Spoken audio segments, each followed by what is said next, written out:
कि लोग पागल समझने लगेंगे तुम्हें। प्रशांत के लिए ये मैसेज है।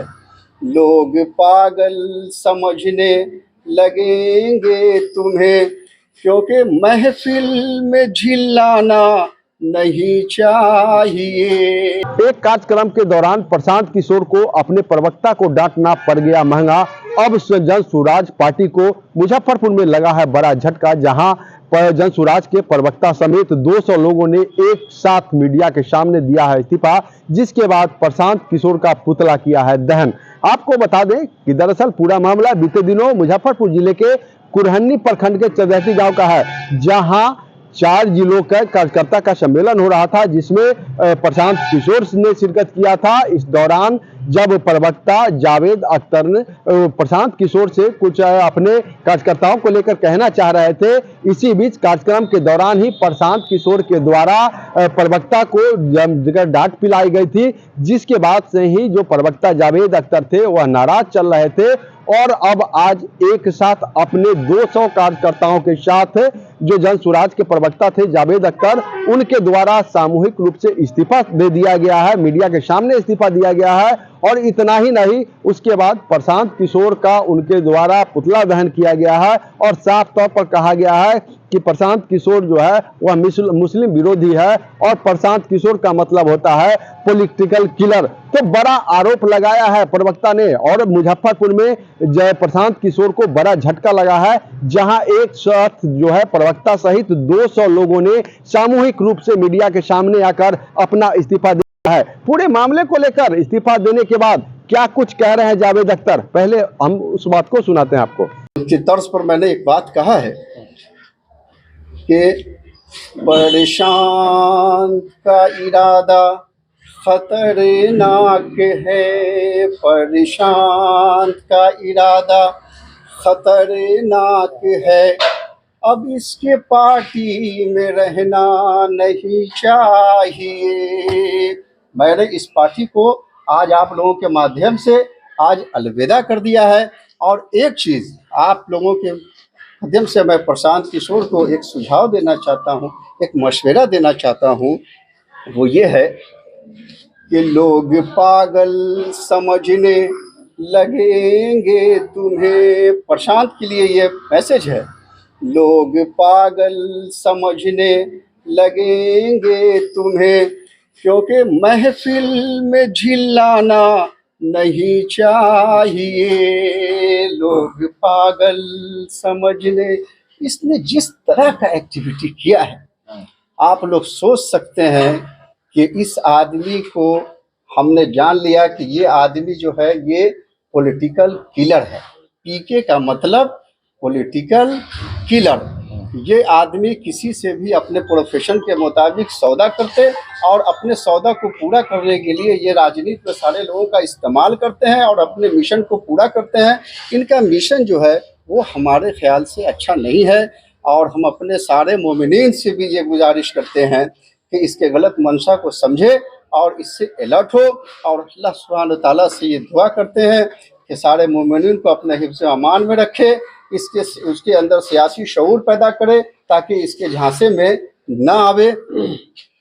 बस यही मेरा प्रशांत किशोर मुसलमानों को गुमराह कर रहे हैं, मुसलमानों को मतलब कि जहां वो वोट करते थे वहां से हटाने की कोशिश की, आपका कहना है?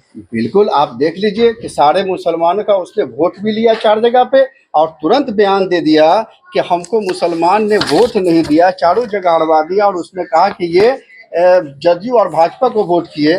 मेरे पास डाटा है, ये डाटा आप देख लीजिए कि बेलागंज असेंबली कंस्टिट्यूंसी का ये डाटा है। इसमें आज जन स्वराज को मुसलमान ने जितना वोट किया है वो वोट इसमें जन स्वराज को मुसलमान ने 12,776 वोट किया है मुसलमान ने सिर्फ।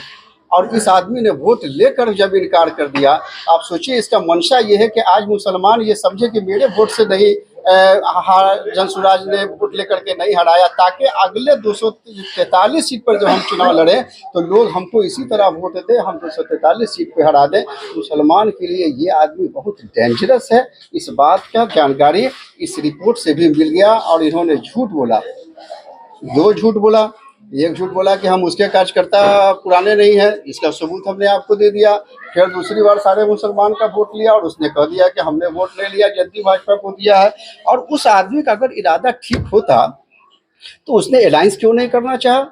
आपके पास कोई मजबूत संगठन नहीं है, जनाधार नहीं है, आपने कह दिया कि हम 243 सीट पर लड़ेंगे, हम अर्श पे रहेंगे चाहे फर्श पे रहेंगे। तो आपका मनसा क्लियर है कि आप एनडीए के साथ अलायंस नहीं करेंगे, इसलिए कि मुसलमान आपके साथ नहीं रहेगा। आप महागठबंधन में इसके साथ अलायंस नहीं करेंगे कि महागठबंधन को कुछ सीट जिताना आपका मकसद नहीं है। तो आपका मकसद सीधा सीधी है कि आपने जिसका इस बार टेंडर ले लिया है, क्योंकि आप किसी एक पार्टी से बंधे हुए नहीं, आप जिसका टेंडर लेते हैं उसका काम पूरा करते हैं, ये आपकी नीति का हिस्सा है। और आप वही काम किया। तो हमको समझ में आ गया कि इस बार 4 उपचुनाव को देख के कि आप किसका टेंडर लिया है जो 2025 में आप पूरा करना चाहते हैं, ये सारे मोमिनीन समझ गए हैं। और इसका खबर, इसकी पता सारे बिहार के लोगों को चल चुका है। उसका गलत मंशा इंशाल्लाह पूरा नहीं होगा। आप आगे क्या करेंगे? आप किस पार्टी से जाएंगे? अभी हमने कोई इरादा नहीं किया है किसी पार्टी को ज्वाइन करने का, लेकिन इंशाल्लाह इस भयरूपीय से हम कोशिश करेंगे कि सारे लोगों को अवगत कराएं, उसको बचाएं। पार्टी कोई भी ज्वाइन करना हो इन फ्यूचर तो हम जी, आज ये प्रेस वार्ता आप क्यों कर रहे हैं? औज़ बिल्लाहि मिनश शैतानिर रजीम, बिस्मिल्लाहिर रहमानिर रहीम, रब्बिश्रह ली सदरी व यस्सिर ली अमरी वहलुल उक़दतम मिन लिसानी यफ़क़हू क़ौली वजअल ली वज़ीरम मिन अहली। इस प्रेस कॉन्फ्रेंस की ज़रूरत इसलिए पड़ी कि 22 तारीख को जनसुराज की तरफ से एक कार्यकर्ता बैठक रखी गई थी, जिसमें 4 डिस्ट्रिक्ट के सीतामढ़ी, मुजफ्फरपुर, शिवहर, वैशाली 4 डिस्ट्रिक्ट के कार्यकर्ता को बुलाया गया था।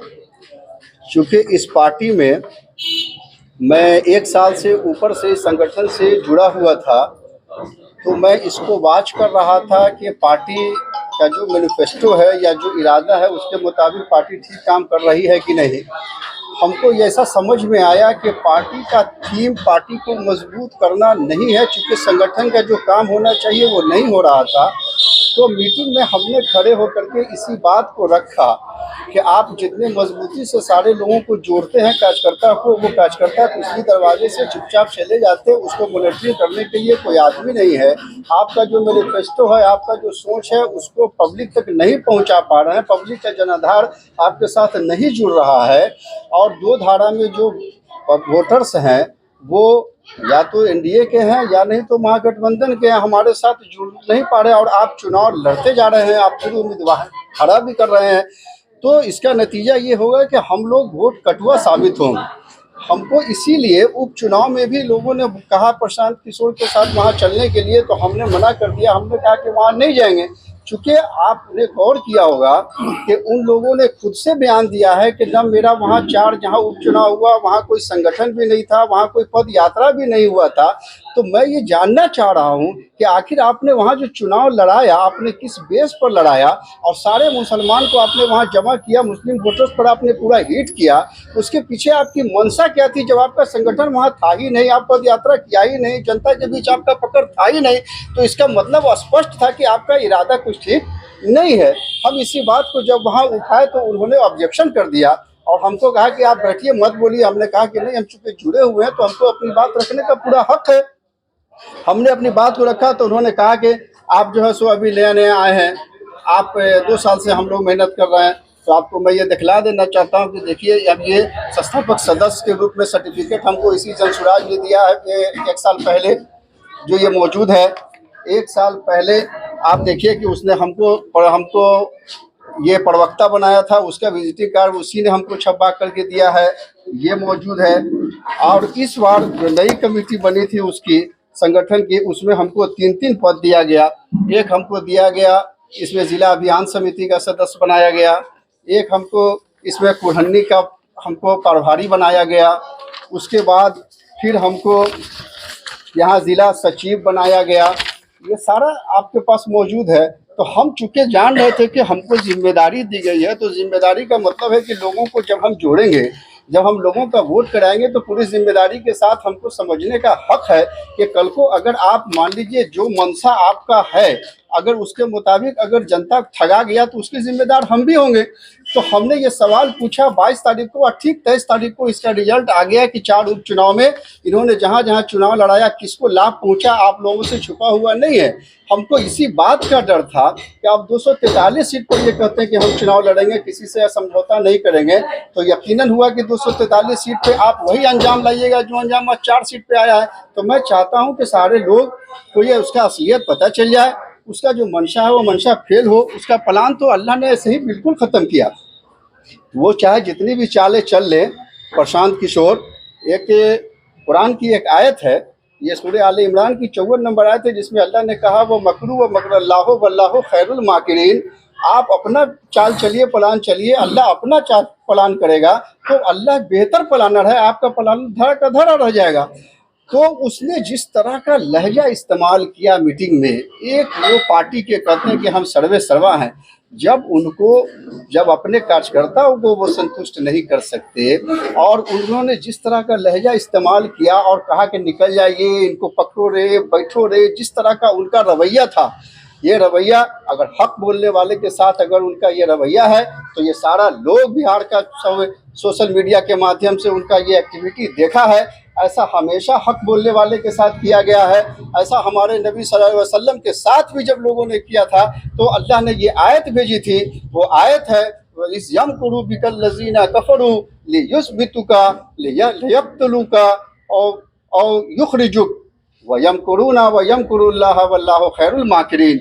आप कितनों चाल चलेगा किसी को फंसाने का, किसी को रोकने का, किसी को निकालने का, लेकिन जब तक अल्लाह नहीं चाहेगा तब तक किसी का इस तरह का गलत मंशा पूरा नहीं हो सकता है। क्या लग रहा है, ये कटवा है या आज स्पष्ट मैंने आपको ये बात बता दिया। तो आगे क्या आपकी क्या फैसला लिया आपने? हमने जो फैसला लिया है, एक रहबर अंजुम का क्या इरादा, क्या मतलब? बस ये पॉलिटिकल किलर है, इसकी जानकारी सब लोगों को प्रशांत किशोर शुरू से ही मुसलमानों के हित में या फिर उनके वजूद को लेकर बात करते आए हैं।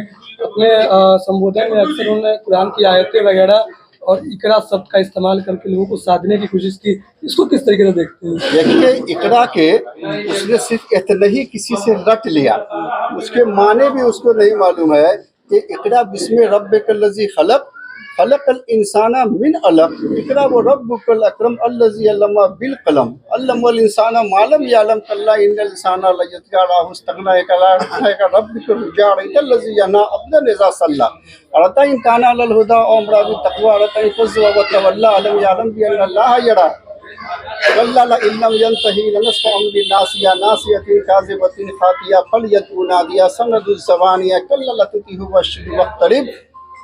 उसको ये पूरा नहीं मालूम होगा सूरा, हम पूरा सूरा पढ़ने वाले लोग हैं, हमको पूरा माने मालूम है। उसके एकड़ा बोल देने से कोई झांसे में नहीं आ जाएगा। वो आदमी एकड़ा बोलता है एक तरफ कि हम पढ़ाएंगे और दूसरी तरफ कहता है कि हम शराब बेच करके शराब के पैसे से हम माइनॉरिटी के बच्चे को पढ़ाएंगे। कोई भी ज़र्फ वाला आदमी ये नहीं बर्दाश्त करेगा कि कोई शराब बेच करके हमारे बच्चे को एकड़ा पढ़ाने की बात करता है। उसका नीयत साफ खराब है, उसकी नीयत पर सबको पूरा शक है, वो हमारे लिए बेहतर नहीं है। उसकी एक्टिविटी से भी हम लोगों ने इस बात को हाँ किया है। तो आपने सुना कि क्या कुछ कह रहे थे इस्तीफा देने के बाद जनसुराज के प्रवक्ता जावेद अख्तर। वहीं आपको बता दें कि दरअसल यह पूरा मामला जो है बीते दिनों मुजफ्फरपुर जिले के कुरहनी प्रखंड के चंदहटी गांव का है, जहां 4 जिलों का कार्यकर्ता का जनसुराज का सम्मेलन हो रहा था, जिसमें प्रशांत किशोर भी पहुंचे थे शिरकत करने। इस दौरान जो जनसुराज के प्रवक्ता थे जावेद अख्तर, वह प्रशांत किशोर से अपने कार्यकर्ताओं को लेकर कुछ कहना चाह रहे थे। इसी बीच कार्यक्रम के दौरान ही प्रशांत किशोर के द्वारा प्रवक्ता को जमकर डांट पिलाई गई थी और साफ तौर पर कहा गया था कि इसे आरजेडी की पार्टी मत बनाइए। हालांकि इसका वीडियो भी सोशल मीडिया पर बीते दिनों खूब वायरल हुआ था, जिसके बाद से ही प्रवक्ता लगातार नाराज चल रहे थे और अब एक साथ उन्होंने मुजफ्फरपुर में जनसुराज को बड़ा झटका देते हुए अपने तकरीबन 200 कार्यकर्ताओं के साथ सामूहिक रूप से इस्तीफा दे दिया है, जिससे कहीं न कहीं जनसुराज को मुजफ्फरपुर में बड़ा झटका लगता हुआ दिख रहा है। न्यूज़ फॉर नेशन के लिए मुजफ्फरपुर से मणिभूषण शर्मा की रिपोर्ट।